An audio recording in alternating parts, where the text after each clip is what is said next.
On the Zero Wasted Days podcast, I want to inspire you to push the boundaries of what's expected in your life and your business, to challenge norms and your growth edges, and to go after the most audacious dreams, because I've seen for myself that anything is truly possible when you have a vision and are ready to go after it. Are you ready to jump in? Let's go.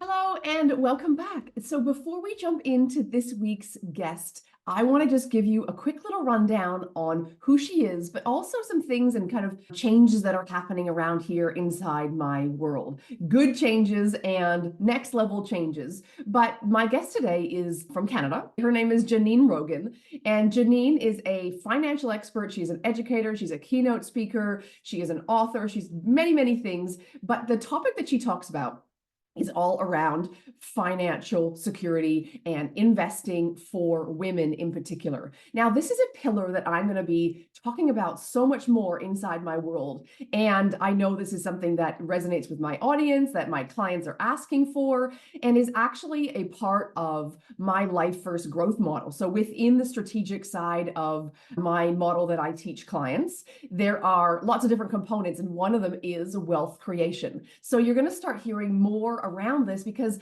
I see so many clients, I see friends, I see so many women in my world who don't have the financial knowledge that they should, don't have the financial security that they should, and are kind of waiting for us to get to a certain point to then start investing or start taking their retirement seriously. And most of the people that are listening to this podcast are in their 30s, many of them are in their 40s. And so there is still time, but if we wait any longer, into our 50s and 60s, then it starts to get really complicated to be able to kind of really make any significant impact on our retirement savings. And so it's not just about retirement savings, because I know also one of the main goals that many of you have is around getting your time back and also having security and having income and passive income streams. And so this is all bottled up into this topic of wealth creation. So Janine is going to be talking to us about this today. This is also, like I said, a pillar within my Life First Growth method that I teach to my clients, and is also part of the Phoenix Rising Mastermind. So the Phoenix Rising Mastermind, as you will hear me talk about a lot at the moment, is open for enrollment right now.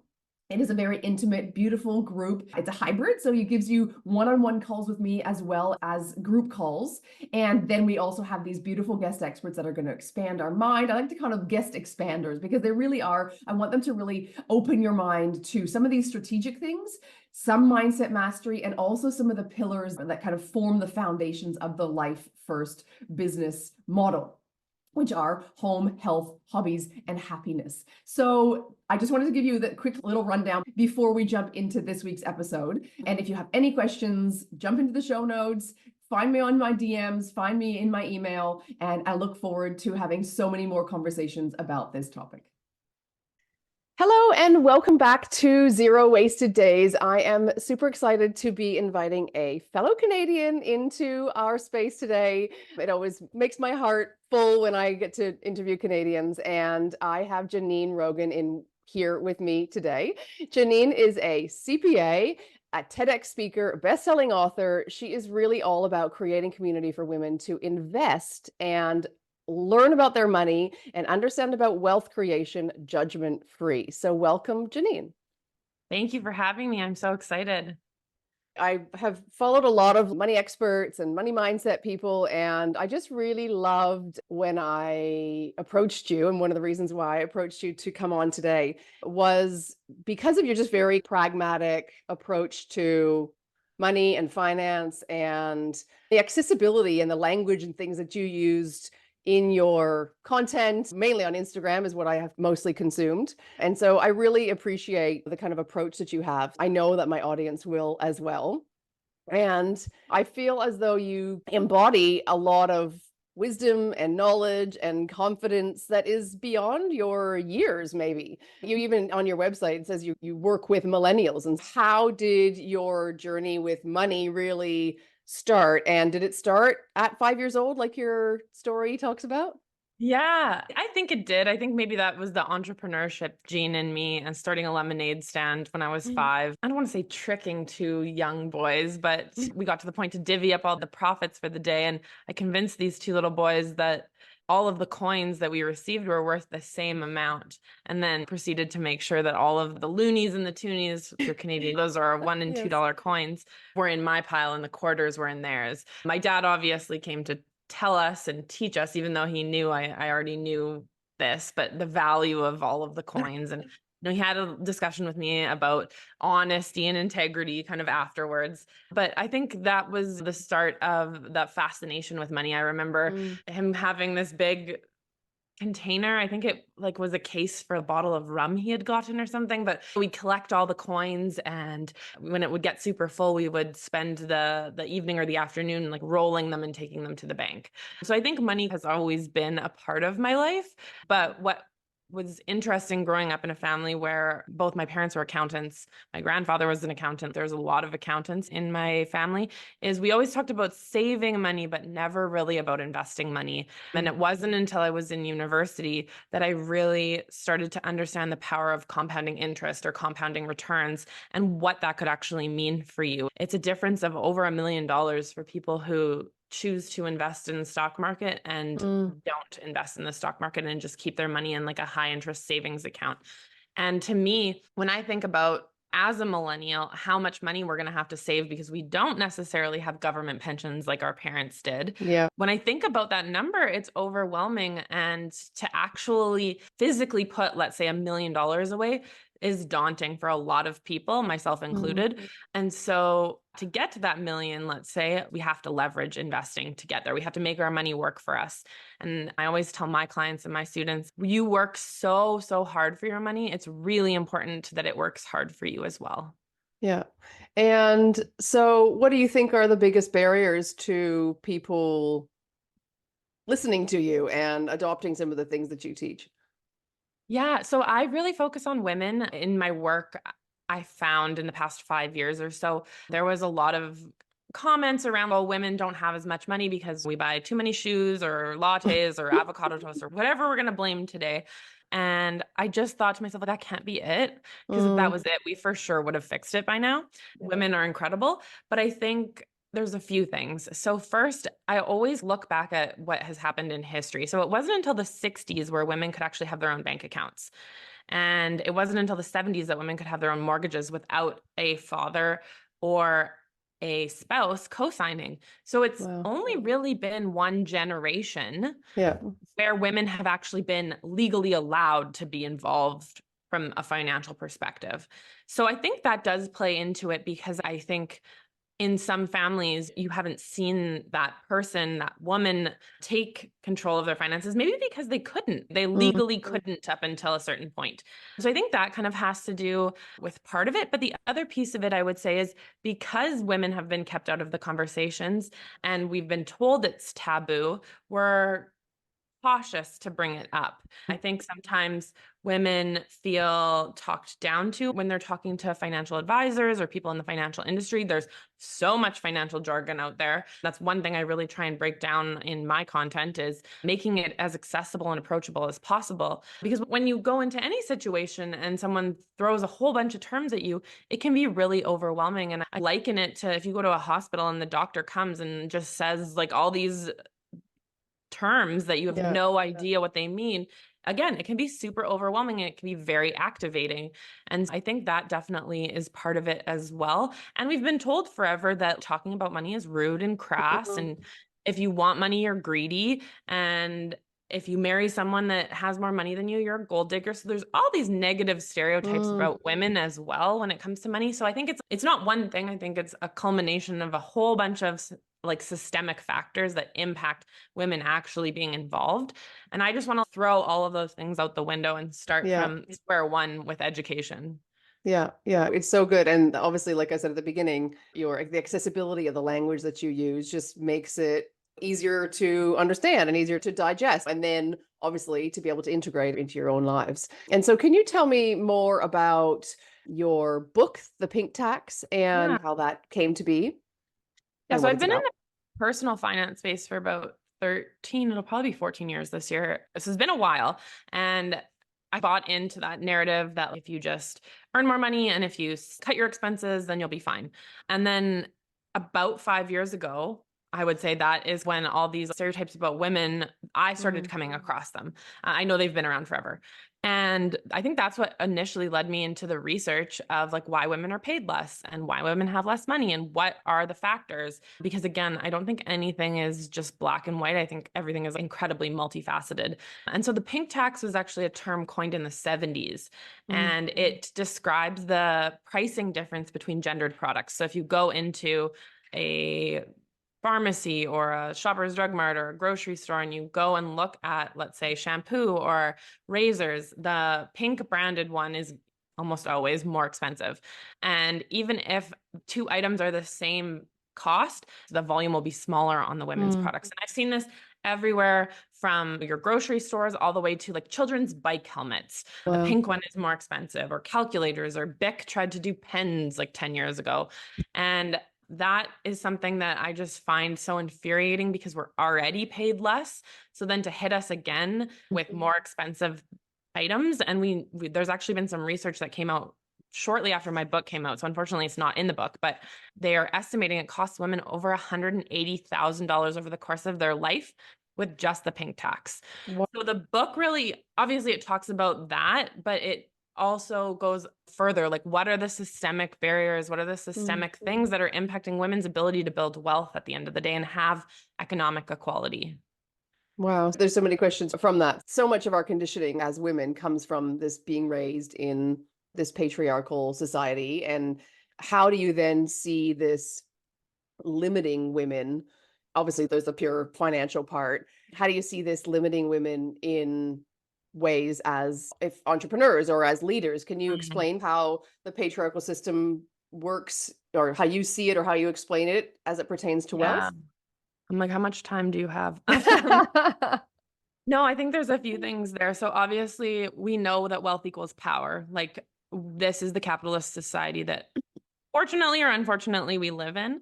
And we know that some of the highest positions in the world are held by fairly wealthy people, and wealthy people have an impact, whether that's through policy, whether that's through legislation. And so women not having as much wealth means that they ultimately don't have as much power globally. And that, again, can be power to impact policy. That can be power to stand up and make a difference for things, leave a bad job, not work with a toxic person in your work environment, leave the spouse that isn't working for you, or is, in many unfortunate cases, abusive in one or many different ways. So I think it impacts women from that standpoint for sure. But I think it also really impacts them from the perspective of leaving it all to the in a heterosexual relationship. Unfortunately, there's not a lot of data around how it looks in same-sex couples. So I want to be mindful of that. But a lot of women have this, unfortunately, a head in the sand approach when it comes to money. So I'm just going to ignore it and let my spouse deal with it. And if a terrible thing happens, death of a spouse or a divorce, they end up finding out that this man, usually a man, has left them with nothing, and it wasn't invested or gambled away or what have you. And they're finding themselves in their 40s, 50s, 60s with nothing. And that is obviously, from an emotional standpoint, oh my God, like what a terrible thing to go through. I don't wish that on anyone. But then to have that added financial stress on top of that is so incredibly overwhelming. So I always encourage women to start learning about it now if you're not involved with your finances, so that if something did happen, it's not like you're also trying to do that as well. You know what's going on. You have an understanding of where the money is being invested in, because at the end of the day, it's your retirement too. And what can we do to empower women to be educated, to not be afraid of earning a lot of money, for being entrepreneurs? And in entrepreneurs, I always see they, being women in general, oftentimes undercharge and underpay themselves. And I think that's a whole other day of talking about why, but I think a lot of it is we are expected to do so much unpaid labor and work in society in general. I think sometimes society expects us to not have expensive rates or to do things for free, when our male counterparts oftentimes would absolutely secure their salary first before worrying about anything else. Yeah, and charge double. Yeah, probably. So if there's any entrepreneurs listening to this, you need to increase your prices. Yeah, absolutely. There's always a conversation with my clients when it comes to pricing, and it is so true. And there's this like guilt and shame for charging Yes. not charging too much, but charging what they actually are worth. And then we work out like the hourly rate that they are actually charging, and we're like, okay, you're over the $20 an hour rate. We need to increase this. And helping women manifest dream lives is a joint mission of ours. Absolutely. Yeah. Tell me how you do this practically for women in your programs. For sure. And I also want to acknowledge, obviously, that's coming from a very privileged perspective. You can't Sure. manifest anything if you are living below the poverty line. And that's another whole Yeah. podcast about social systems. But if you are in a place where you're a high earner, I think there is potential for you to absolutely live that dream life. So I get really clear with my mastermind clients, my students, about understanding what that life looks like and writing it out. We know there's been so much research around if you write down a goal, you're like 65 or 80% more likely to achieve it.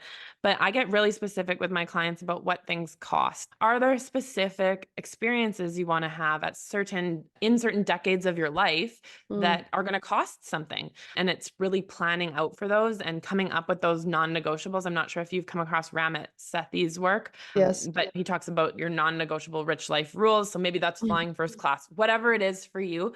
Yeah. It doesn't matter. But I had a recent mastermind client who, when her son is 10, she really wants to take him to Disneyland, but fly first class and Yeah. have the big Disney experience at the resort. And so it's okay, let's cost that out. And how do we actually get really clear on our values and what we want? And then use money as a tool to actually get us there. And that can also look like different things for people. That can mean getting to the point where their investment portfolio is paying them tens of thousands of dollars a year and they can semi-retire or just do work they really only care about and are passionate about. And maybe it's only 15, 20 hours a week because they Mm, have the supplemental income. So I think it can look different for every single person. And it's yeah. getting really clear on what that means to you. But when you get there, it's so incredibly fulfilling. Yeah. We didn't speak about this before, and I haven't heard you give that explanation, but I can completely attest to both sides of the coin. I do this thing which I learned from a life coach about 15 years ago, which is the 20-year plan. And you Mm, literally like you put the dates down, and then you put your names of your people in your household, and then you're looking at like school years, and you're looking at things that you want to do. And so I've always travel and adventure has always been a big thing for me. And having a trip at 30 and 40 and 50, 50's in a couple of years, to go on safari at 50 takes some organization. absolutely. And you also see what the ages of your kids are going to be. And so that is just such a powerful way to make those dreams come true. One is, and you're speaking to the converted already when it comes to setting goals and that vision, but then it's like actually writing and being specific about it. And the second thing that you said, just around having those kind of an investment portfolio that pays you a certain amount per month. We're in our 40s, and I'm not retired by choice, but my husband is 53 and chooses to be retired because of that. And Yeah, 20 years ago, with that, we were living check to check, like literally check to check. And because we had this vision, and it's not like we even sat with a financial planner and like really worked out the way. We just went after it. And so people can do this, not, and that's absolutely. not a long time, 20 years really. In No, the and I think people underestimate how impactful getting started now is. So if you're listening to this and you don't have an investment portfolio or you haven't gotten started, open one and put $100 in it and Yeah. put $100 in it every single month and you can change the amount and whatever, but it's also building that habit, right? Sometimes building the Yeah. habit is more important than doing it 100% right the first time. Because I think with women, I've also seen a lot of analysis paralysis where it's like, Mhm. I don't know what to do, so I'm not going Mm, to do anything. And yeah. that can be almost worse in some Yeah. situations. And I would say I had a mastermind client was really losing sleep over which TFSA, which is a Canadian account, to open for Mm, her investments. And I said to her, whoever you go with, if in 2 years you hate them, you can switch to the other one. yeah. It's not a Yeah. big deal. Yeah. And I think it was like that permission to, I don't want to say make a mistake because I don't think she was making a mistake. She was investing, she was choosing the right thing with the information she had at the time, but it's okay to change your mind later. Yeah. And I think women need more permission to do that. We're allowed to change our minds. And that can be with your investment portfolio, that can be with the relationships in your life, that can be with the Yeah. habits you build, that can be anywhere. You have permission to change your mind. Yeah, yeah. And the thing that we think it is failure. I just Yeah. literally today recorded an episode just by myself, a solo episode on the fear of failure. It really does keep Oh so yeah, many women 100%. back because it's that whole thing. What happens if, and then all of a sudden, like in the span of 2 minutes, you've come up with every worst case scenario that your subconscious mind can throw at you. And then you're like, screw it. I'm not going to make the decision at all. I didn't, you leave it. And So, with investing and building wealth, the one I come across often with my clients is like, well, I'm scared that I'm going to lose it all. mm, And I am doing my master's in economics right now and in economic sustainability, actually in a university out of Australia. And what's really interesting is like this whole stock market going to zero. I would argue is never going to happen. We in the US, the banks were bailed out. I think in Canada it would be similar. You saw the yeah, government bailing businesses out during the pandemic. Like if you have a properly set up investment portfolio and you aren't investing in like really risky or sure. one specific company, that's obviously a different story. But if the entire stock market went to zero, like our economy would cease to exist as we know it. So it Yeah. wouldn't even matter that you lost $15,000, $20,000 You'd have bigger because problems. we'd have bigger problems. And so I try to remind people that like that's not something that's going to happen. Because again, I think it's that perpetuation, that catastrophization of, oh my God, I'm going to lose it all. And then I'm going to Mm. be, that shame comes in and that blame comes in that I did something wrong. I failed. I lost my family that money. And that's not the case. Yeah, yeah, yeah. So it's so fascinating. And so how do you coach entrepreneurs and leaders and Yeah. just any women to see the big picture of wealth creation? Because we get so caught up as especially as entrepreneurs because we are doing all the things and moving all of the pieces on the chessboard and get caught up in the finer detail of financing our business and putting that money back in and reinvesting in our businesses when really we need to also have a place for thinking about things like investing in retirement. Absolutely. Mm. I'm a big advocate personally, and I guess you could do this for your business as well, but like checking in and doing a net worth statement. So that's really just what you own, all of your assets, and then subtracting what you owe. And I think it's really powerful to do once a year or a couple times a year. I do it monthly because I just really excel. But to see that trend, we're not so much worried about the ups and the downs that Mm, are obviously going to happen, but what is the general trend line? And I've been tracking my net worth since 2012. So I have almost 12 years of data. yeah. And it's really interesting to see. I can go and see at times when, let's say, we needed to spend money on something or something negative happened or one of us wasn't working. And in that time period, you feel terrible or you feel stressed Mm, about money or whatever it is. But then when you zoom out and see it just as a little blip, yeah, it's on nothing. the entire graph, and that's only 12 years of data. I'm going to have 30, 40, 50 years at some point. It really puts things into perspective. So that's a really great tool. And then I also really encourage entrepreneurs to follow the profit first method. So if you Mm, haven't read the book Profit First, Mike Michalowicz is the author. It is fantastic because it makes you allocate money to owner's pay is one of the things you have to create an account for, and profit. And what I love about that is you get to celebrate yourself and celebrate the milestones. So you take that profit amount and maybe you reinvest it in your business. Maybe you buy a Louis Vuitton bag. Maybe you go on a yeah, trip around the world with that profit or a trip to the next country over. But it is really about celebrating the life you've created because that's, I guess, the whole point of entrepreneurship, right? We're trying to solve yeah, problems, but we're also hoping that we get to benefit from it. So yeah, I think it's really important that number one, people celebrate, but number two, that they're paying themselves. And that paying themselves allows them also to then build wealth outside of their business, which is crucial. yeah. You answered my next question, which was about how you can recommend riding out those waves better. Yeah. And as entrepreneurs, people do, Close the tab. Don't look at it. It's you're investing, you're growing for the long term. So if something is yeah, really stressing you out, at the beginning of the pandemic, the stock market fell off a cliff. And I mm, was literally telling people like just don't log in. Like you yeah, don't need to buy if yeah, that's stressing you out, but please do not sell. Like yeah, just leave it. yeah, And we saw within a couple of months people who left it, it recovered. mm, And people who sold are still not at the point where they're able to break even. yeah, yeah, Just close the tab and yeah. ignore it if it's stressing you out. That's the only time I'll give you that option when it comes to your money. We were lucky because we sold a house and had to buy something and had to invest in that time. So when it was all crashed and low, we were like, Mhm. okay, A here perfect goes time. nothing. Yeah. Chuck it all in there. But again, you don't know that in the moment, right? You No, only can understand that looking back. Of course, we yes. know hindsight is 2020, and I don't mean that in the sense that it was the year 2020, but I think it's important to look back and review those things so that we keep Yeah. that 40,000-foot view on things, as well as of course, you're involved in the nitty-gritty and the operations of your business as well. Yeah, yeah. It's such a hard thing that we have to remind people to do every day is to take the big picture view, take the penny that we get so in the 100%. Yeah. weeds. So, just another little reminder for you that the Phoenix Rising Mastermind is open for enrollment right now. If you crave being in connection and collaboration with other women who are going to help hold you accountable, who are going to lift you up, who are going to help you by being able to be there to bounce ideas off of, also being coached by an experienced coach who has 20 years of experience, that's me. Inside the Phoenix Rising Mastermind, you get a combination of both. So there are one-on-one calls, there are also group calls. We tackle everything from strategies right through to mindset, energetics, because we know that entrepreneurship is not easy. And there are some days when you wake up and you just want to throw the towel in. Well, we're here to support you on those days. We're also here to show you the way and also help show you that anything is truly possible.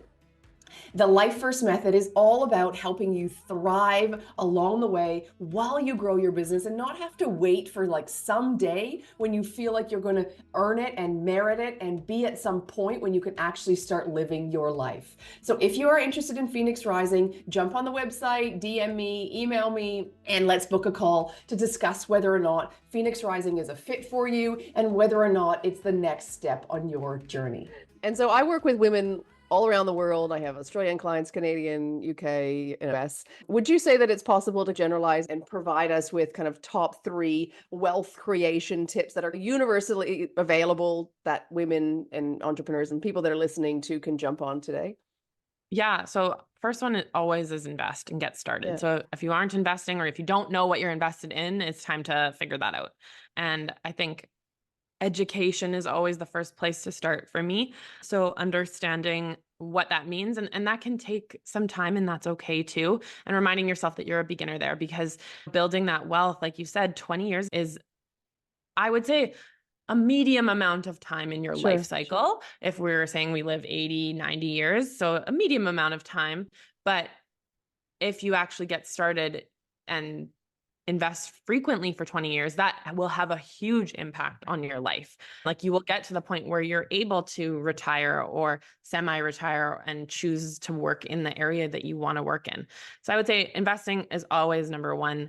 I think the second piece of it is negotiation. I'm a big advocate for negotiation. I'm not an expert in negotiation. I have a good friend who's actually also Canadian who wrote the book Say Less, Get More. So if you are interested in more negotiation tips, I would check that out. Her name is Fotini, but everything is negotiable. If you aren't able to pay off your credit cards, call your credit card company and ask for a lower interest rate. Make sure that you're not paying bank fees, negotiate your car, your house, all of those things I think absolutely can be negotiable. In addition, of course, to your salary. If you're an entrepreneur, you set that salary. But I think that if you're in the corporate world, then sometimes negotiating salary can be tricky because you're stuck within a certain salary band. So Yeah. I always say there's lots of other things that people can negotiate in their life. And the third one I would say I really believe is networking. I think your network is your net worth at the end of the Mm, day because those are the people that are going to give you and connect with you on opportunities. Those are the people that are going to buy from your business. Those are the people that are going to connect you with someone else. So really building and being intentional about leveraging your network is something that I think is so critical and important for women because I think women also do business differently than men. yeah. Yeah. It's a core component of ours. It's something that when we connect better, we produce hormones 100%. that are, yeah. I think it was a year ago, I had 8 or 9 women over at my house, just women that I'm friends with that I thought should connect. And I sat back and actually watched for the first 30 minutes. And it was like, oh, I'm going to introduce you to this person. And like, it was just so beautiful to see. And So it was cool. exactly, I was like, this is how women do business, right? Yeah. This is how we connect and how we build relationships. And I know that many of the entrepreneurs in that room, of the 8 or 9 of us, really were able to take their business a step further because of the connections they made that night. Yeah, so powerful. And I'm talking a lot to my audience right now about connection with my mastermind. And it Yeah. really just is, I undervalued it in my first business and tried to forge at it my own and had a lot to prove. And I just to be able to now just confidently say there's so much of this current business that has been because of my network and women that, and that I have always met in networking groups and masterminds and just different places that I continue to stay in touch with. Is just such a powerful thing that's hard to explain unless you've experienced it yourself. Well, and you can't quantify it while you're in That's it. right. Again, it's one of those things that looking back, it's, oh, I made a weak tie or a weak connection with this person's aunt's friend's dog. And Yeah. who knows, they're a client in 5 years and they pay you Yeah. six figures. It's Yeah. insane. Yeah, you just don't know. And so I try to close out my all of my episodes with the same question every time. And my new question for 2024 is around the words zero wasted days and in the concept of creating a life by your own design, which I know we talked about at the very Mhm. beginning. How important is this for you and how might you be embodying this in your life? I think it's really important not having your days guaranteed is something, and mortality is something that I've done a lot of reading on. I read the book, I think it was at the beginning of last year, 4,000 Weeks. And so Mm-hmm. it really puts into perspective the notion is you only have 4,000 weeks on this planet. Yeah. So what are you going to do with them? And I think when you look at getting clear on what zero wasted days means, it doesn't necessarily mean, to me at least, that you have to be productive for every second of those. You get to Mm-mm. choose how to spend your time and you get to choose how to spend your money, and you do it on the things that you actually really value. I am notorious for taking on way too many things in my life, but leaving the corporate world has really given me the flexibility to set my own schedule. So if I don't want to work on Monday mornings because I'm exhausted from the weekend of parenting a 3-year-old, that's okay.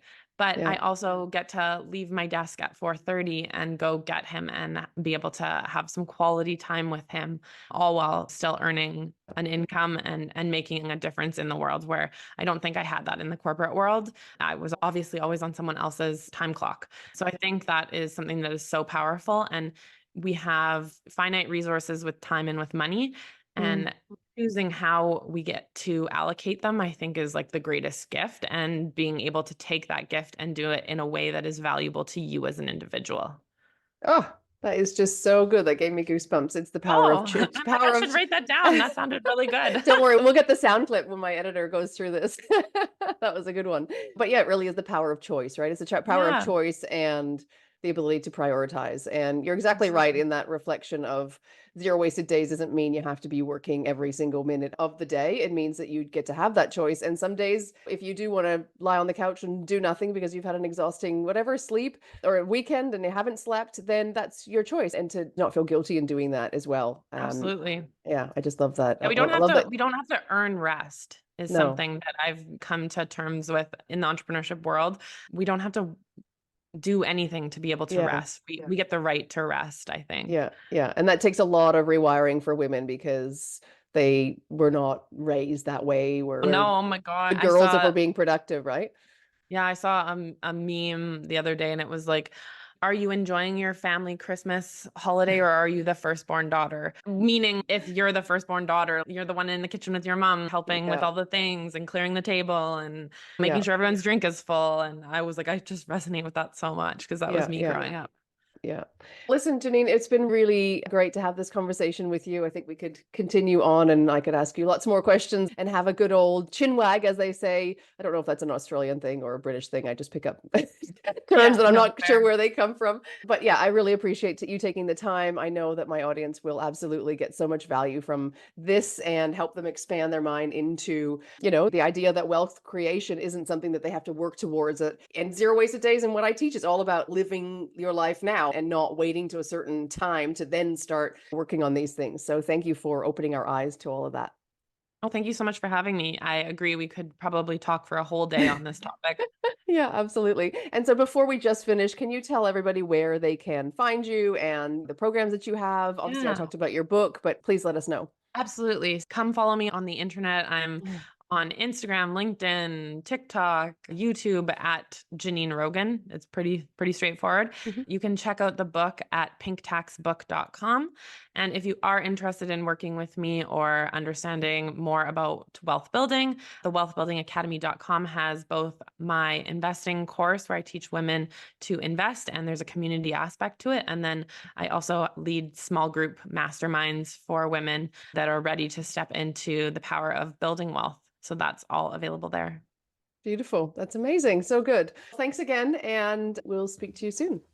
Sounds good. Before you hit stop and jump to the next episode, let me just ask one final thing of you. Now, I know that every single podcast host asks this, but I can't tell you how important it is to me to know that you've been here listening to this episode. If you would be able to share this on your socials, I would be forever grateful.